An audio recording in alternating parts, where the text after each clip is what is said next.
primeiro eu queria agradecer o convite, assim, sinceramente, porque me interessa muito esse contato, me interessa muito saber o que está acontecendo aqui, me interessa muito saber o que vocês estão pensando e trabalhando, né? Faz 2 anos e meio que eu resolvi que eu ia me basear no Brasil, como diz o americano, que eu ia realmente voltar para o Brasil, assim, para valer, e muito desejo de voltar meu trabalho para uma discussão aqui, para um diálogo aqui, para um pensamento comum aqui na América Latina, né? Então, para mim é uma delícia, é uma alegria mesmo poder ser convidada para um território como esse e poder conhecer esse território e travar um diálogo, né? Então, exatamente por conta disso também, eu resolvi, em vez de apresentar uma conferência no sentido de ter um texto que eu leria, imagens que eu projetaria, eu resolvi pensar essa questão que vocês trabalharam esse semestre. Eu sempre faço isso, na verdade, eu sempre preparo o trabalho em função do campo, da demanda que está se apresentando ali, para ter uma conversa real, né? Porque não é um enfeite. Então, como o tema que vocês trabalharam no seminário, o nome do grupo me inspirou, mesmo porque se me inspirasse eu fico burra mesmo, eu não consigo pensar.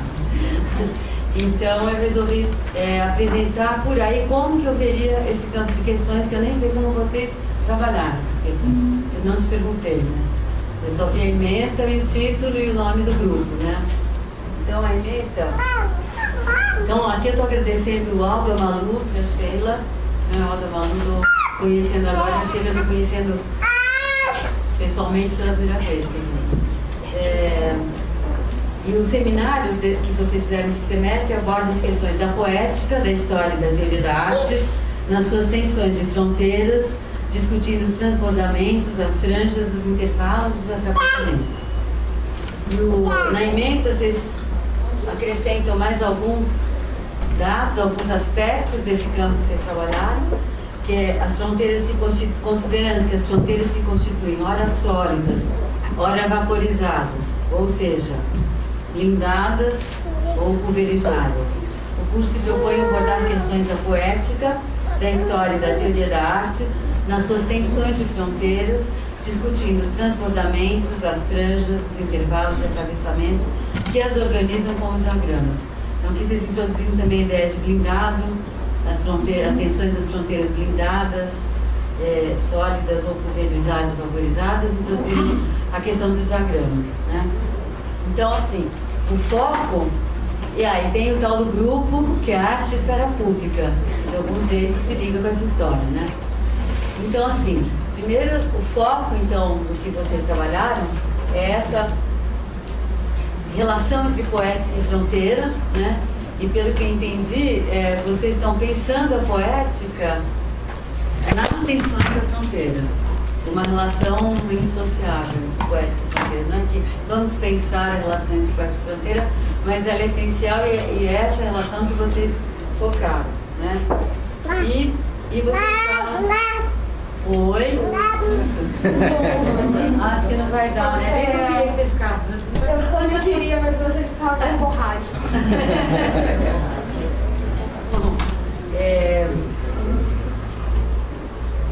E vocês apontam, então, que essas tensões nas fronteiras, olha, se solidificam, olha, se vaporizam. E vocês fazem uma relação entre diagrama, história e teoria, né? Bom, em primeiro lugar, já a ideia de fronteira, quando a gente falou no telefone, eu pensei que você estava se referindo à fronteira entre poética, política, no meu caso, entre a clínica e a filosofia. Acho que é isso também, né? Mas lendo melhor e pensando no evento, eu pensei que vocês também estão pensando nas fronteiras de uma cartografia do presente e também estão pensando, talvez, na fronteira entre virtual e atual, na fronteira entre o campo intensivo da realidade e o campo extensivo, na fronteira entre a realidade como campo de forças e a realidade em sua formatação atual. Eu vou começar a falar, entendendo fronteira dessas maneiras, eu vou colocar alguns parâmetros aqui de como eu vejo isso, para depois a gente abrir uma discussão. Então, a primeira coisa que eu gostaria de desenvolver, que vai ser meio que o nó central aí do meu argumento, e que é em torno disso que eu quero muito conversar, porque eu estou cansada de mim mesma, então eu gostaria muito de poder me deslocar e avançar nisso que eu vou colocar agora. É uma coisa que eu venho trabalhando há muito tempo e que o Roberto sabe, que está fazendo seminário lá, nesse semestre isso se deslocou, então eu vou contar essa coisa deslocada aqui, que é o seguinte. Para a gente pensar, pelo menos do meu ponto de vista, a relação entre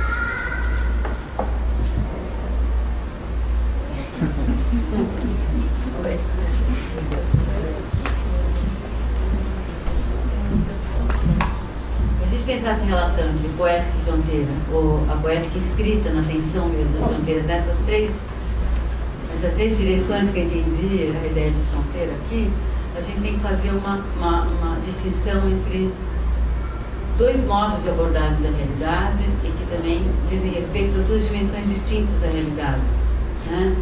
Que é a realidade como formas constituídas, essa que a gente capta pela percepção, e a realidade como um campo de forças que afeta nossos corpos. Então, até pouco tempo atrás, se alguém leu algum texto meu dos últimos anos, até pouco tempo atrás, eu dizia que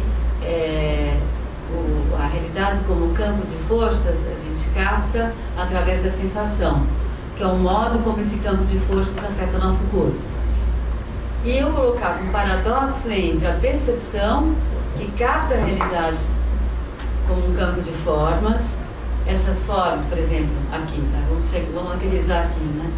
Então aqui eu capto a forma desta sala, a forma de cada um de vocês que estão aqui sentados nessas cadeiras vermelhas, eu vejo as roupas, os penteados, as cores de pele, etc, etc. Tudo isso eu associo com representações que eu já disponho, né? Representações de cultura, de estilos, de classe, de cultura, etc. E eu projeto essas representações sobre o que eu estou vendo e me situo nesse espaço.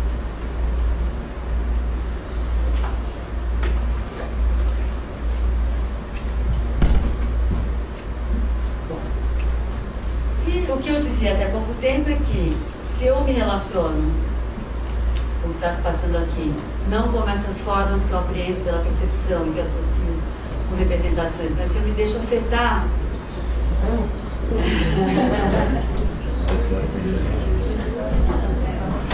a porta. Hã? Não, deixa.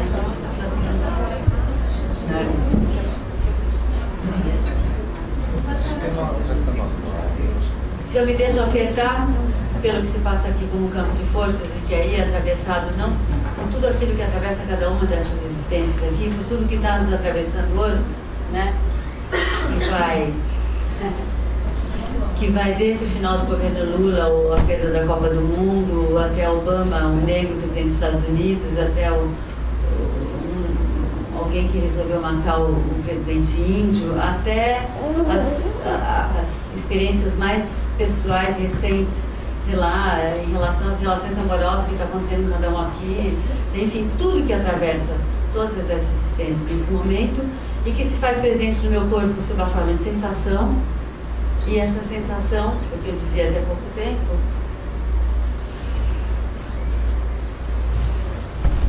ela não é representada, né? Ela me obriga, eu poder entrar em contato com essa sensação que está ali mudando a textura sensível da minha subjetividade, que não é uma metáfora, mas é uma interferência real na textura da minha sensibilidade e que transforma essa textura, né? Se eu entro em contato com isso e com a tensão que isso promove em relação às percepções, eu me vejo convocada a criar, porque sensação você me explica e me representa.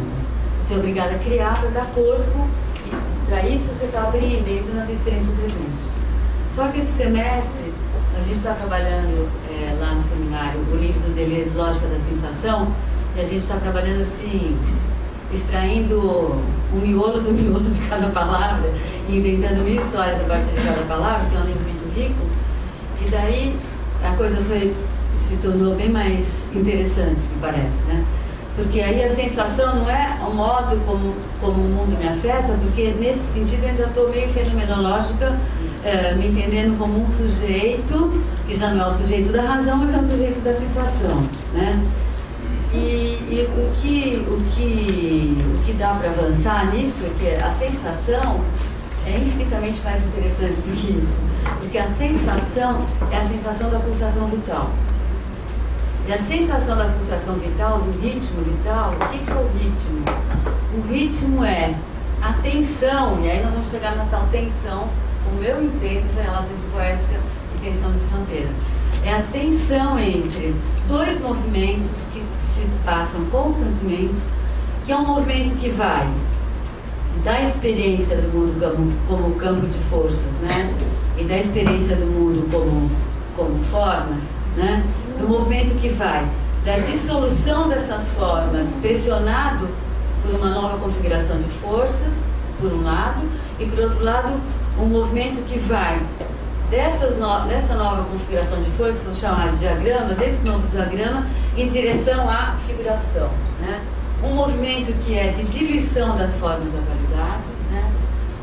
Pressionado pela realidade como campo de força, que eu vou chamar aqui de intensivo. Não sei se já trabalham com esses termos. Trabalham aqui? Pode falar intensivo? Porque também não quero falar nada que não seja compartilhado, porque tem 1000 nomes possíveis para isso. Então, um movimento que vai desse diagrama de forças, pressionando as figuras da atualidade e fazendo com que elas se dissolvam, né? E um outro movimento, não viu? Eu esqueci de falar. Um outro movimento que, ao contrário, vai dessa configuração de forças emergindo, onde vai se criando uma nova configuração da realidade, uma nova cartografia. Então, eu vou reservar o nome de diagrama para essa configuração de forças, o nome de cartografia para essa configuração de formas da atualidade, né? Então, retomando assim, uma tensão de um duplo movimento constante, que é algo que te empurra na direção de criar novas formas, é algo que empurra na dissolução das formas. São esses dois movimentos, e não é uma abstração. Vou pegar uma situação completamente prosaica, né? Assim, a mais prosaica possível, porque não tem nada de esotérico nem de misterioso do que eu estou falando, né? Eu sempre tomo esse exemplo, há 500 mil anos que eu tomo o exemplo das relações amorosas, porque é onde minimamente todo mundo experimenta alguma coisa nesse campo. É um campo bastante comum e é um campo bem turbulento, bem conturbado e bem tenso, bem difícil, né? Então, se a gente pensar as formas da organização da sexualidade, das relações heterossexuais, do contexto da família burguesa, moderna, etc, etc, né? E esse modelo, né? E tudo que é experiência contemporânea. Claro que isso não começa agora, mas vamos pegar uma experiência contemporânea. O que a gente vive cotidianamente nas relações, se a gente tenta expressar isso através dessa forma do casamento burguês, né? Falando burguês, não no sentido militante, no sentido histórico, né? Não estou dizendo que burguês é ruim, estou dizendo que isso é uma forma de configuração das coisas, né? Evidentemente não funciona, é um fracasso total, né? É muita angústia, não tem como encaixar o que se experimenta hoje nas relações amorosas, sejam hétero, homossexuais, de que espécie for, e o modelo da família burguesa e da conjugalidade burguesa, né? Então tem um movimento que vai em direção à dissolução dessa forma e que vem desse campo de força que atravessa o nosso corpos, e tem um movimento que a partir daí também produz, faz emergir uma diferenciação dessas formas, né? Cria uma diferenciação na cartografia atual das relações amorosas.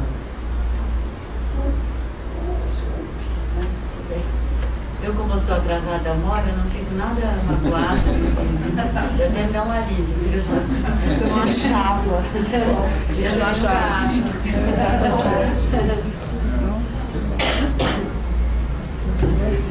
Tem lugar?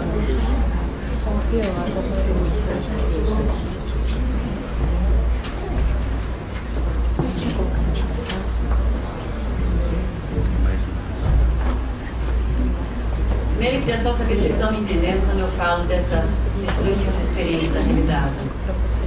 Dá para situar? e como uma coisa, como uma experiência pressiona a outra, né?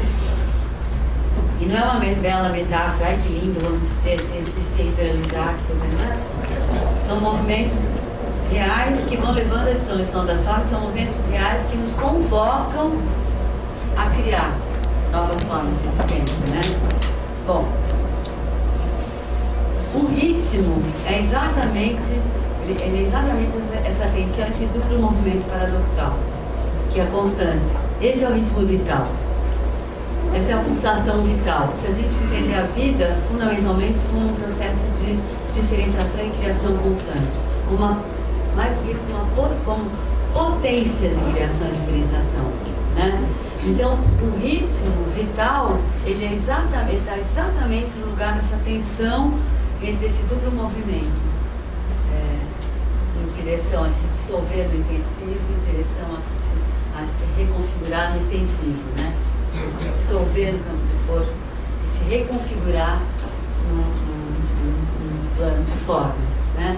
E a sensação é a sensação do ritmo, que muda muito em relação ao que eu coloquei primeiro, né? Não é eu, sujeito, afetado pelo mundo em tensão paradoxal, o eu, percepção e minhas representações, que aqui ainda estou no sujeito, né? Mas é um duplo movimento onde a minha subjetividade se dissolve e se recria, e não tem a minha subjetividade, porque é nesse atravessamento das forças do mundo no meu corpo, desse duplo movimento, digamos assim, pegando o exemplo das relações amorosas, qualquer maneira de amar, é meio idiota chamar maneira de amar, mas vamos chamar assim que é mais fácil. Qualquer maneira, sei lá o que eu inventar na minha existência, não é uma criação da minha inspiração, da minha inteligência, sei lá o que, da minha coragem, mas é um pedaço de mundo que se faz na minha existência. Porque o que está em jogo ali são as forças do mundo que estão no meu corpo, como tem todos os corpos, e o que ganha forma minimamente nesse campo, na minha existência, é algo da vida social comum, coletiva, que está compartilhando essa experiência, que ganha uma forma ali e um buraquinho se faz na cartografia do presente, por menor que seja. Então não tem a ver com a minha pessoa ou minha particular, mas é uma maneira singular de reinventar o mundo. E essa reinvenção não me pertence, não está aqui, não está dentro de mim, não tem nada a ver com nenhuma espécie de interioridade nem nada, mas ela é a construção do mundo onde eu própria vivo um devido da minha subjetividade, onde minha própria subjetividade se redesenha e o mundo se redesenha, meu pensamento se redesenha indissociavelmente, né? Então, a sensação é a sensação do ritmo vital disso. Então, a sensação tem a ver com o quanto a vida está podendo afirmar sua potência de criação e diferenciação, né? Então, assim, se a gente pensa fronteira, retomar a fronteira nisso que eu estou colocando até aqui, então a fronteira eu entendo como essa fronteira, você pode tanto entender a fronteira entre intensivo e extensivo, mas aí não seria bom, não seria adequado o termo fronteira, por quê? Porque não tem um campo de forças e outro campo das forças, porque são campos com lógicas totalmente distintas e absolutamente irreconciliáveis. Então não tem uma fronteira entre duas coisas, porque a ideia de fronteira aqui, ela seria uma ideia espacial, e nós estamos justamente falando de espaço e de tempo, porque é nesse duplo movimento paradoxal que cria essa tensão permanente que a gente vive e que é maravilhosa, que é a nossa pérola andaluz, né, barroca, que a gente não tem que abrir mão dela nem com a vacatuça, porque ela é completamente fundamental, né? Então, nessa dupla, nessa tensão que a gente, eu falei andaluz, depois eu explico por que andaluz, tá? Mas nessa dupla tensão, nessa dupla tensão que se dá a criação constante, a recriação constante, a reconfiguração constante da realidade, né, é o tempo, é o devir, né, é a temporalidade, tá? E aí você não tem mais, você sai de um pensamento estritamente espacial e você tem um pensamento temporal, onde aquilo que a gente concebe normalmente como espaço, mais do que espaço, é um lugar que se constitui nesse processo, fiquei inseparável desse processo que está sempre se dissolvendo, se fazendo esse processo, né? Então, não dá para falar de fronteira aqui, porque nós estamos numa relação entre a temporalidade e aquilo que ela vai criando, ainda daria para falar em fronteira. Mas acho que seria interessante falar aqui em fronteira, assim, as fronteiras da cartografia atual. Porque a cartografia atual, né, das formas nas quais a gente vive, com as respectivas representações, etc., ela sim tem fronteiras delimitadas, né? E aí pensar em franjas dessa fronteira, etc., todas as palavras que vocês... Um monte de palavras interessantes aqui. Franjas, intervalos, transbordamentos de fronteiras, aí já é esse contorno da cartografia atual se dissolvendo, mas se dissolvendo por natureza, assim, não é possível não se dissolver. É como se eu olhar só com a minha retina, eu vejo a fronteira. Mas se eu acionar essa outra potência do meu olho, a fronteira treme, né? Não tem essa fronteira, porque ela está sempre correndo e está sempre esse trabalho do tempo, solapando aquelas formas e recriando aqueles contornos, né? Bom, aí... Tão poético, né? O que a gente faz com poético nessa história? Eu considero, então, eu estou conversando com vocês como eu entendi a questão de vocês, que eu gostei muito. Eu entendo desse jeito. O que eu gostaria é poder entender de outro. Eu vou contar como eu entendo. Ou avançar desse jeito, aí eu deslocar alguma coisa. Então, eu acredito que o poético está no coração mesmo dessa tensão. Tá, não sei se no coração ou no fogo, eu não sei como chamar, dessa tensão, né? O exercício poético, ele é completamente essencial. Ele é completamente essencial porque ele é exatamente esse exercício dessa reconfiguração, né? Dessa criação de pensamento que pode se dar tanto numa obra, como pode seja ela visual, musical, o que for, uma obra de arte, como na existência, né? Como no pensamento filosófico, da forma de conceito, né? O poético é uma política de produção do pensamento e de produção da realidade, né? Que política é essa? É uma política de produção do pensamento e da realidade. Então, você leva o exemplo de presente. O exemplo de presente você leva para a arte, tá bom? Aí depois faz lição de casa. Aí faz lição de casa. Tá bom. Tá bom? Junto com a Jaqueline, a gente fez uma exposição do meu arquivo de Japlata. Eu vou falar depois do arquivo, lá em Fortaleza, não entendi. Bom, então, eu falei que o poético é uma política de produção do pensamento. É uma política de produção do pensamento, onde o pensamento se faz, o pensamento é exatamente esse movimento de criação que vem desse impulso de um campo de forças, de um diagrama de forças, né, que obriga a recriar a realidade, que obriga a criar uma espécie de figuração, seja em que campo for, né, e que isso é essencial ao movimento vital. Né? Por que eu falei uma política de produção do pensamento? Porque nós todos somos formados no pensamento da modernidade ocidental, né? Falando óbvio, né? E que, também óbvio, como todos nós sabemos, nasce junto esse pensamento da modernidade criada na Europa Ocidental, que não é nem um pensamento europeu, da Europa Ocidental. Ele nasce junto, indissociavelmente, com a colonização, com a escravidão, com a colonização dos demais continentes, das demais regiões da Europa, com a escravidão, o nascimento também do capitalismo, o nascimento da atividade burguesa e desse modo de configuração da realidade. E de uma política de produção do pensamento, onde a percepção ela é hipertrofiada e a sensação é hipotrofiada, né? E uma coisa que eu tenho pensado, mas ainda estou pensando sem história para dar um estofo legal, assim, então é só uma ideia que eu tenho que desenvolver, não pesquisei, mas eu tenho certeza que tem a ver. Mas eu quero pesquisar para dar isso um corpo mais potente, né? É que, se a gente for pensar a fundação da modernidade ocidental do ponto de vista desse processo que eu estou falando, que eu vou chamar de meio político, né? E não do ponto de vista só do extensivo, mas do ponto de vista dessa dinâmica que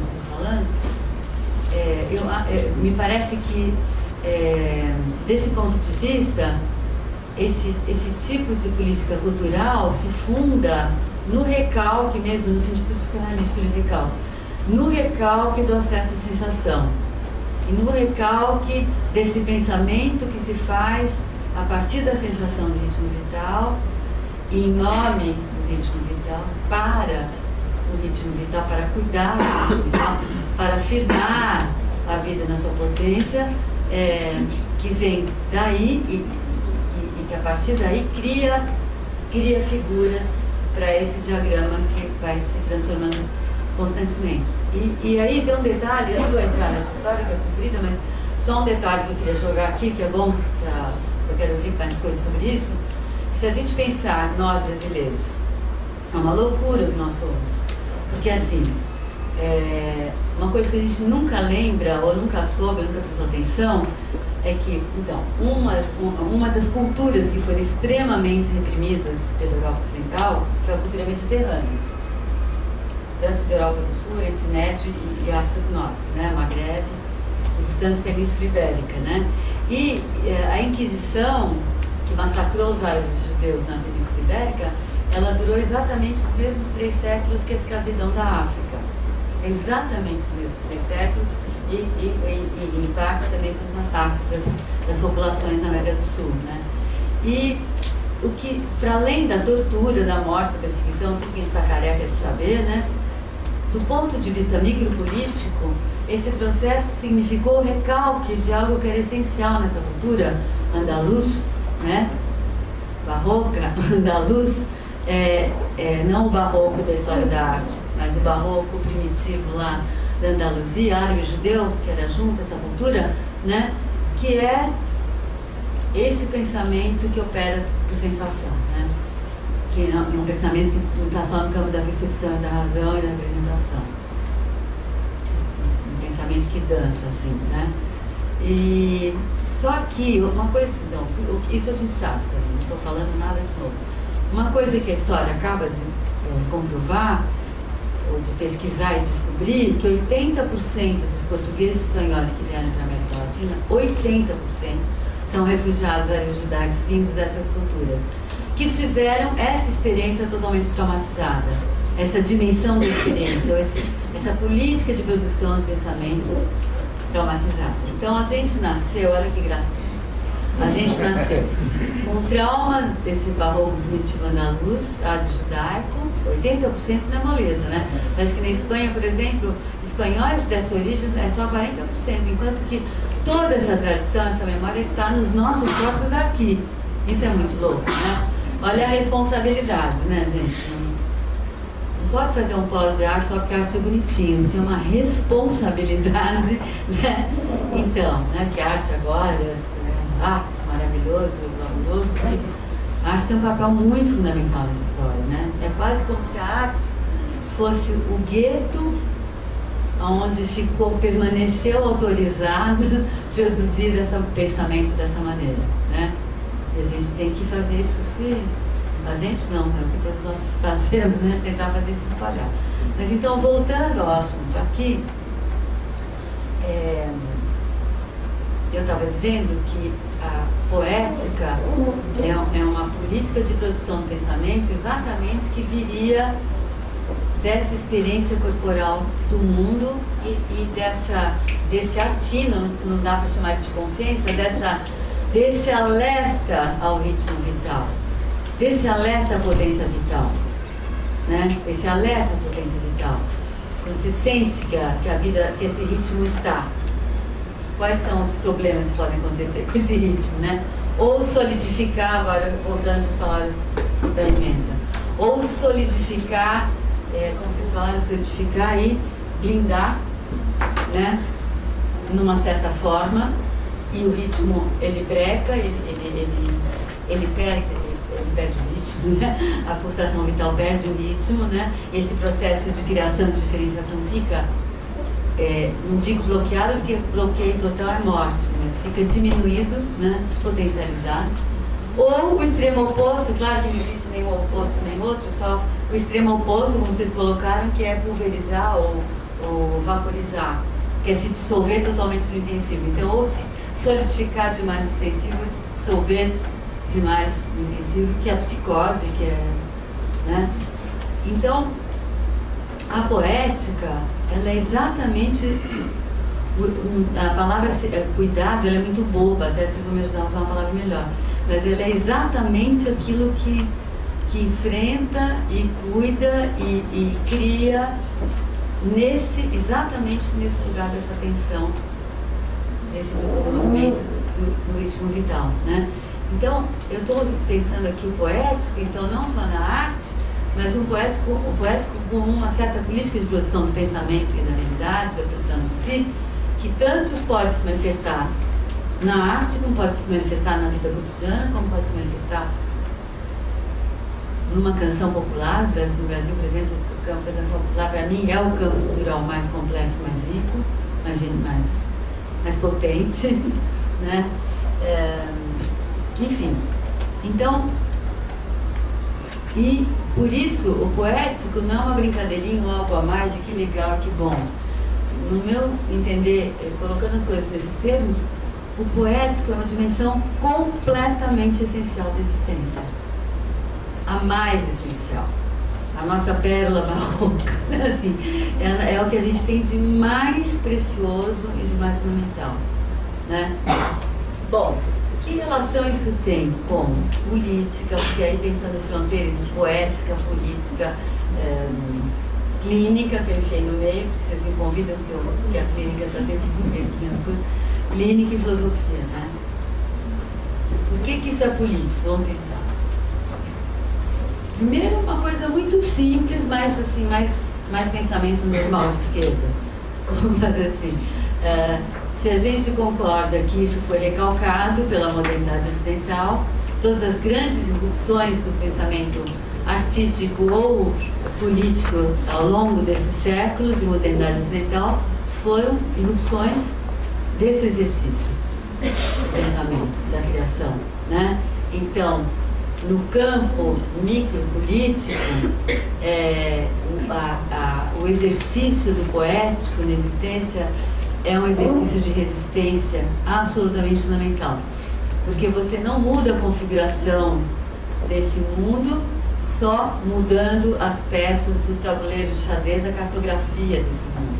Se você não muda a própria política de produção do pensamento, se você não trabalha pelo desrecalque do exercício poético na existência, né?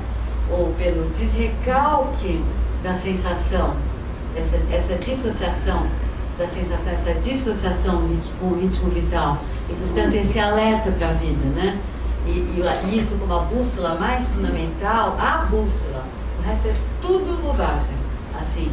Se é para se guiar, tem que se guiar por isso. E é a única coisa que dá para confiar.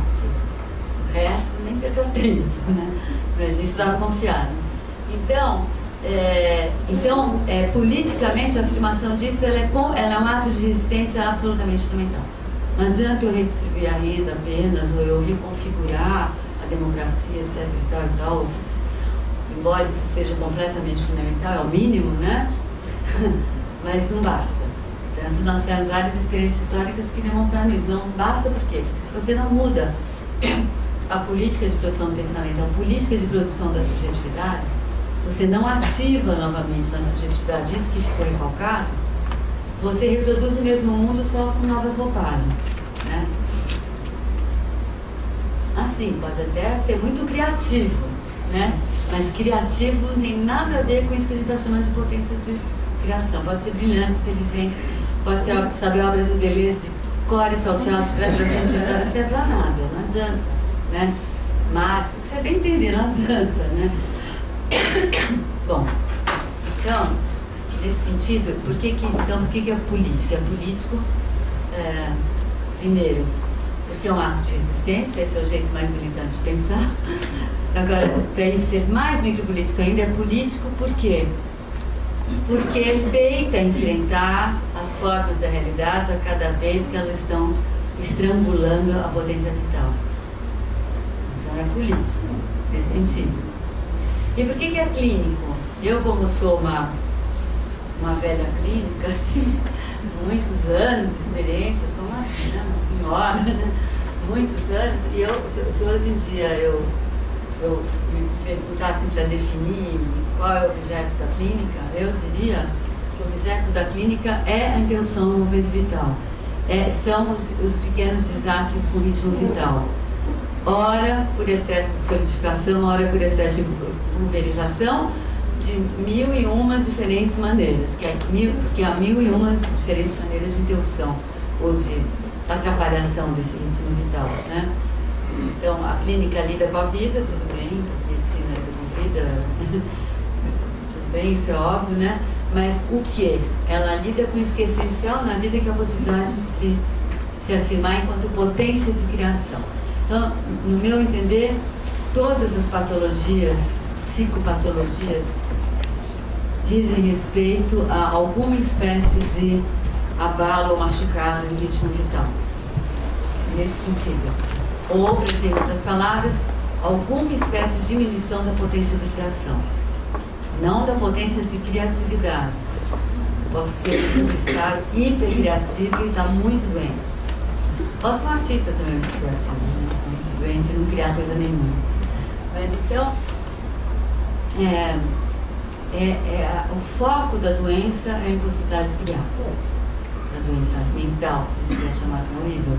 Se eu fosse falar tanto mental como doença é horrível. Bom, então,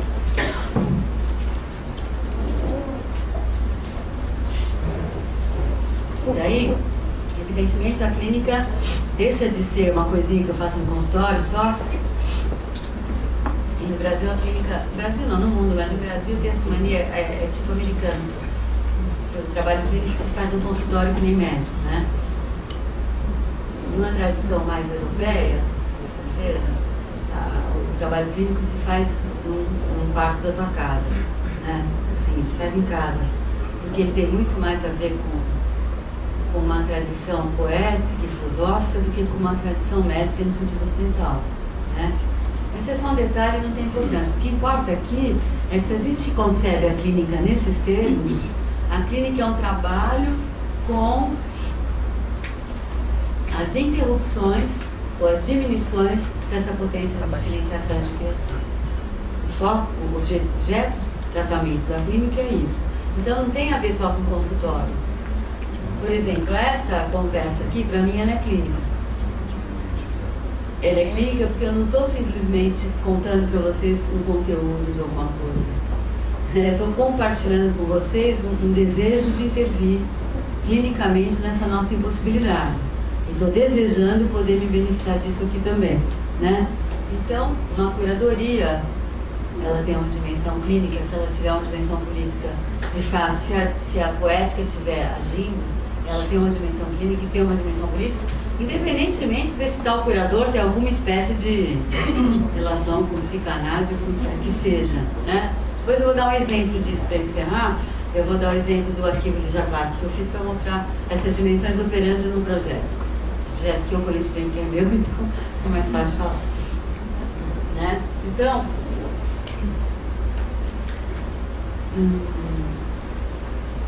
e aí, assim, tem o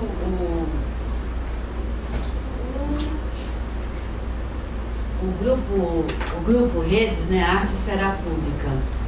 Então, assim, vou encerrar essa primeira parte, antes de falar do exemplo lá do arquivo, para poder tornar mais claro como que eu vejo isso, como é que eu pratico isso, né, como é que até onde eu consigo ir com isso, né. Quem se ajudar a ver mais bom. Mas, é claro que nisso tudo que a gente está falando, a esfera pública está super presente. Mas é uma questão de nome, mas não é só uma questão de nome, que talvez a palavra esfera, ela é pouco para isso que a gente está conversando. A palavra pública, não. Mas a palavra esfera, até a palavra pública é complicado, né? Mas a palavra esfera é mais complicada, porque em geral, quando a gente fala em esfera pública, a gente pensa em termos de Estado, né? E da democracia. A gente pensa em termos desse campo de representações da democracia burguesa, e a gente pensa nesse campo extensivo da esfera pública, que é fundamental. Né? Que no Brasil a gente, agora que está aprendendo uma mínima consciência da esfera pública, quer dizer, então é absolutamente fundamental. Mas o que vocês estão trabalhando aqui, se eu entendi, nessa relação entre poética, fronteira, envelhecimento, dissolução, etc., tem mais a ver com a vida pública mesmo, né? A vida coletiva, do que com a esfera, só com a dimensão esfera da vida pública, né? Mas a dimensão mais democracia, Estado e tal. O que tem a ver com a vida pública? Porque uma sociedade que tem esse exercício recalcado, ou o recalque desse exercício numa sociedade, ele produz uma sociedade doente, né? E se a arte é um exercício, quando ela é, da poética, no sentido que a gente está atribuindo a palavra poética aqui, e se ela cria pedaços de novas configurações de realidades ali, e aí não no sentido de conteúdo, de explicação, mas no sentido de que quando alguma coisa toma corpo numa obra, se ela vem dessa dupla tensão, se ela vem de algo do diagrama sensível coletivo que está pedindo passagem, aquilo está presente, vibrando ali, vivo, está vivo ali, e tem potencialmente um poder de contágio. Contágio em que sentido? De colaborar para a abertura dessa possibilidade em quem se aproximar dela. Se não tiver muito doente, muito solidificado, ou totalmente dissolto, né? Ela tem essa potência ao longo do tempo. Por exemplo, Spinoza. Spinoza é um desses, né? Esse escapado lá da Inquisição, família de Spinoza, né? Dessas pérolas andaluzes, barroca. Vocês sabem, né? Aquela pérola toda. Então, que escapou de lá, mas né, devia ter grana, não sei exatamente a história, talvez vocês sabem melhor do que a história. Mas ele produziu no século XVII a obra dele, né? Que é mais ou menos quando está encerrando o período da Inquisição, e quando está também, é um momento muito importante de irrupção disso que ficou revocado na cultura, né? Mas o Spinoza ficou lá sozinho, foi expulso dos judeus, foi expulso da filosofia, foi expulso de tudo. Ficou lá a obra dele. 3 séculos depois, a obra ela encontra um contexto onde ela pode reverberar, e está intacta a potência de contaminação dela. Por quê? Porque, de fato, houve ali uma produção poética de alta voltagem, né? Que se apresentou sob a forma de conceito filosófico ali, e que 3 séculos depois encontra o ambiente onde ela vai poder proliferar, e ela vira um instrumento para vários catapultarem ao redor dela, né? Então, mas aí também é uma questão de palavra, porque a palavra também não tem a menor importância, né? Essa história da esfera, eu jogaria mais para vida pública, e daí também, claro que a gente tem que pensar a relação disso com a esfera pública, que também é um angu de caroço, né? É muito difícil pensar essa relação entre micro e macro política, né? Só para situar o que estou chamando de micro e macro política aqui dentro, tudo isso que eu estou falando está no campo da micropolítica, né? Que é a política que lida com essa tensão desse duplo movimento de dissolução das formas de realidade, de emergência de novas formas de realidade, né? E a apreensão disso pelo corpo, né? E a macropolítica também lida com tensões da vida, mas não da vida enquanto potência de diferenciação, né? A macropolítica ela se restringe ao campo extensivo, ao campo da cartografia atual, não tem a ver com o diagrama, as forças, e não tem a ver com a sensação, ela se situa nesse campo da cartografia das formas, né? E o objeto dela também são acrescimentos ou diminuições da vida, mas no sentido de exploração, dominação, repressão, né? Então, na verdade, na cartografia atual, o modo como estão distribuídos os lugares, né? Nas representações atuais, né? E as relações de conflito, a gente pode falar em conflito, em oposição, né? Por exemplo, entre conflitos de classe, de gênero, de religião, etc. e tal, né? Então, nessa cartografia atual, então, conflito de classe, por exemplo, né? A vida daquele que acumula capital, a gente sabe, é uma coisa genial que o Marx inventou, que é mais-valia, né? Que o capital se acumula. O que é a acumulação de capital? É a acumulação da diferença entre o valor do trabalho e o valor do produto que é vendido, né? Todo mundo conhece isso, mas ler isso do ponto de vista micropolítico é engraçado, porque engraçado não, acrescenta algo, né? É alguém que fortalece sua existência, seu poder, suas condições de existência e tal, acumulando uma parte do trabalho do outro que não foi paga para o outro e virou capital no seu bolso, né? Então tem uma vida que é diminuída em sua potência, em suas condições, para aumentar as condições, melhores condições de uma outra vida. Então aí também você tem uma tensão vital, de uma relação de repressão, de exploração, se quer que seja, e aí intervir macropoliticamente, intervir no sentido dessa cartografia atual ter uma distribuição mais justa de lugares, mais igualitária, né? Por exemplo, o feminismo lutou muito por direitos civis mais próximos dos direitos civis dos homens, mas não trabalhou, hoje em dia isso mudou, mas não trabalhou micropoliticamente para além, para dissolver essa figura da mulher horrorosa, essa figura horrorosa essa figura horrorosa dessa bonequinha do machão. Não trabalhou para dissolver isso, mas trabalhou para conquistar, no plano macropolítico, uma igualdade de direitos, de condições de existência, de participação na vida pública. Mas tudo que, da figura da mulher, da figura do homem, próprio da modernidade ocidental, que poderia também estar sendo includida a partir da angústia das mulheres, não foi por aí, o movimento feminista não foi por aí. E não no sentido de contra o homem, no sentido que tanto a subjetividade do homem quanto da mulher nesta configuração é absolutamente insuportável. Não sei o que é pior, ser um machão ou ser uma bonequinha. Não sei. Eu não tenho certeza que é pior. Uma bonequinha assim, abobalhada, com um machão. Né? Bom. Mas enfim, então eu queria dizer, contar um pouco o que foi o projeto que eu fiz com a Lígia, LAC, mas porque agora isso voltou para a baila, né? Enfim, vocês sabem que está nesse momento em consulta pública a nova lei de direitos autorais? É legal vocês entrarem no site, se manifestarem. Durante um mês ainda, todo mundo pode se manifestar a respeito do que acha equivocado na lei de direitos autorais no Brasil e também o que acha do projeto de lei que fizeram no link, que tem sugestões a dar. Falando isso porque a Lígia Clark é uma das, na verdade, a Lígia Clark é uma das que sofre um pouco, né? Pela lei de direitos autorais brasileira, que é mais uma lei assim de machão do Brasil profundo, colonial, escravocrata, né? Esse gênero Brasil profundo, né?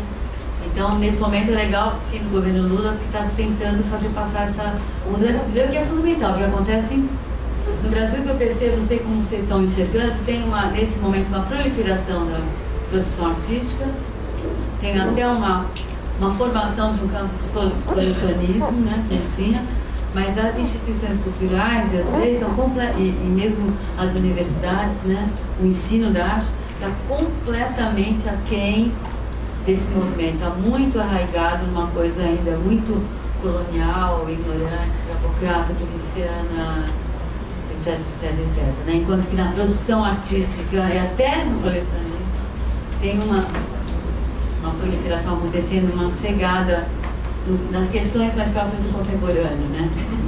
Mas então, e a Lígia Clark, como muitos outros, mas ela sofre muitos, a obra dela sofre muito com isso, né? Muito. Uma obra que poderia estar contagiando muito mais coisa, rendendo muito mais coisa, fabricando, né? Ela fica se solidificando, né?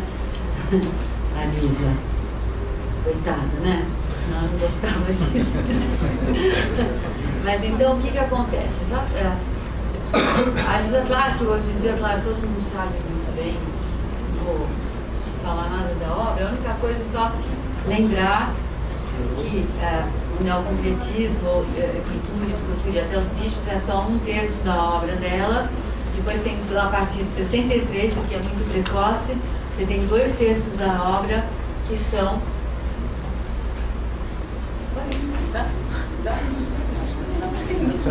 Se é político e se é clínico, quanto mais gente, melhor, né? Se é meramente acadêmico, isso é falta de educação, né? Mas como a gente não tem...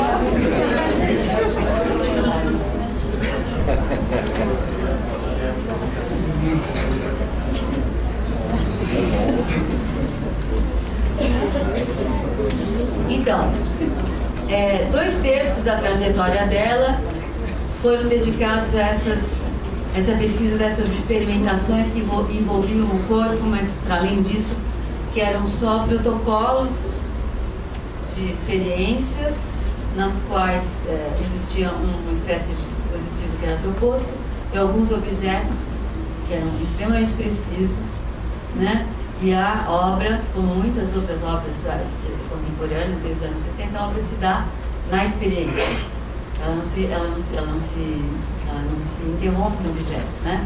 O objeto ele é fundamental, por isso ali já teve a famosa briga com Ferreira Goulart de que aquilo não era não objeto, que ali já rompeu com Ferreira Goulart no programa de televisão, onde Ferreira Goulart insistia que aquilo lá é um não objeto, isso não presta para nada, e ela insistia em dizer que não é um não objeto e falou: olha, meu filho, as teorias passam, mas as obras ficam. Nunca mais se falaram. Só no fim da vida que ele foi lá na casa dela. Enfim, isso. Por quê? Porque o objeto, a questão não é não objeto, né? Essa questão era, se toda a batalha era para sair da redução do processo de criação e processo artístico a um objeto certificado, né? E cortado da memória da potência que está ali, por todas as injunções institucionais, históricas e tal, história da arte, etc., né? A questão é se deslocar disso. O foco do problema não é o objeto, né? O foco do problema é como você inventa